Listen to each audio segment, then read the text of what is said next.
సూక్ష్మదర్శిని 2 hours 27 minutes ఉంటుంది. Disney plus హాట్స్టార్లో streaming అవుతుంది. Title తగ్గట్టే స్టోరీ కూడా బాగా రాసుకున్నాడు డైరెక్టర్. ఇక స్టోరీ విషయానికి వస్తే, ఈ ప్రపంచంలో దాచలేనిది ఏదైనా ఉంది అంటే అది రహస్యమే. కానీ మనిషి తన రహస్యాన్ని ఈజీగా దాపెట్టగలను అనుకుంటాడు. ఇప్పుడు కాకపోతే మరెప్పటికైనా రహస్యం అనేది బయటపడాల్సిందే. కాకపోతే ఆ రహస్యాన్ని మన ఊహకు కూడా అందని వాళ్ళు బయట పెడితే అది పెద్ద షాకింగ్గా ఉంటుంది. మన రహస్యాన్ని మన ఇరుగు పొరుగు వారు బయట పెడితే మనకెలా ఉంటుంది? ఆ కాన్సెప్ట్తో రూపొందించిన సినిమానే సూక్ష్మదర్శిని. ఒక రకంగా చెప్పాలంటే ఇదొక ఇంట్రెస్టింగ్ స్టోరీ అని చెప్పాలి.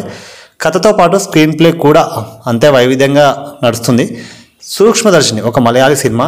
హాట్స్టార్ తెలుగులో డబ్బింగ్ వర్షన్లో అందుబాటులో ఉంది. ఇక కథ విషయానికి వస్తే, ఇది ఒక కాలనీకి సంబంధించింది. ప్రియా తన భర్త యాంటోనీ, కూతురు కానీతో అదే కాలనీలో నివసిస్తుంటుంది. ప్రియ ఉద్యోగం కోసం ప్రయత్నిస్తుంటుంది. ప్రియకి అదే కాలనీలో ఉంటున్న స్టెఫీ ఆస్మా మంచి స్నేహితురాలు.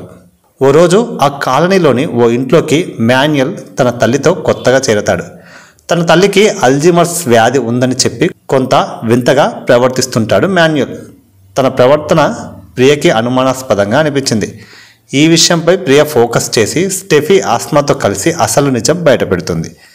మాన్యుయల్ ప్రవర్తించిన తీరేంటి, ప్రియ వాళ్ళు ఇన్వెస్టిగేషన్ చేసి బయటపెట్టిన సంగతి ఏంటి అన్న విషయాలు మాత్రం సూక్ష్మదర్శినిలో చూస్తే తెలిసిపోతుంది. సినిమా ఆద్యంతం ఇంట్రెస్టింగ్గానే సాగుతుంది.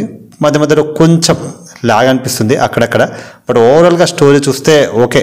మాన్యుయల్ ప్రవర్తించిన తీరేంటి, ప్రియ వాళ్ళు ఇన్వెస్టిగేషన్ చేసి బయటపెట్టిన సంగతి ఏంటన్న విషయాలు మాత్రం సూక్ష్మదర్శినిలో చూస్తే తెలిసిపోతుంది.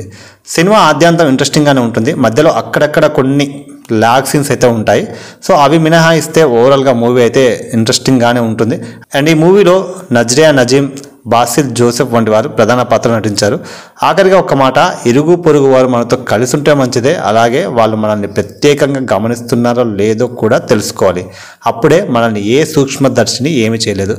So decent movie, one time watchable, time ఉన్నప్పుడు చూసేయండి, ఇంట్రెస్టింగ్గానే ఉంటుంది. సో ఇది మూవీ రివ్యూ నచ్చితే like, share, comment and subscribe చేసుకోవడం మాత్రం మర్చిపోకండి.